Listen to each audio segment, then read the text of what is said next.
Pressure. When you hammer an iron nail, you apply force on its flat side. The pointed side of the nail then applies force on the wall and tries to pierce it.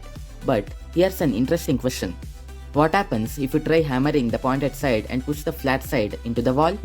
Even with more force, it's difficult to push the flat side through. Why? The answer is pressure. Pressure equals force divided by area. Here's the key.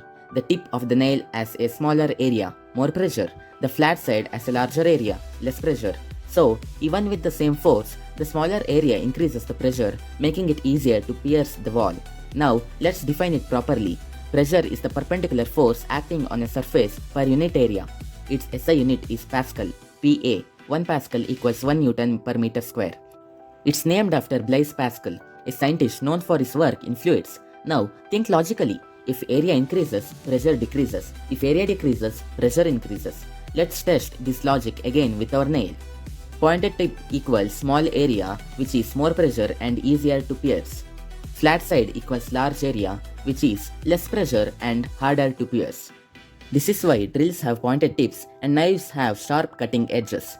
Why are knives sharp? Sharp edge equals smaller area, which is great pressure and easier cutting. Ever noticed how a blunt knife struggles? That's because of reduced pressure. Same with tools used to cut trees. Sharp cutting edges equals more pressure equals easier cutting. But high pressure isn't always helpful. Sometimes we want low pressure. Example, walking on snow. Normal shoes have small area and high pressure and feet sink into snow. Snowshoes have larger area and low pressure and feet doesn't sink. Another great example, army tanks. Why do tanks have wide steel tracks? To prevent their weight over a large area, which reduces pressure and prevents sinking into soft ground. So remember, small area have high pressure and useful for cutting, piercing and drilling. Large area have low pressure and useful for walking on soft surfaces or carrying heavy loads. All the examples here showed solid applying pressure on solids. But do liquid apply pressure too? We will explore that in the next video. Like, share and subscribe for more clear science concepts.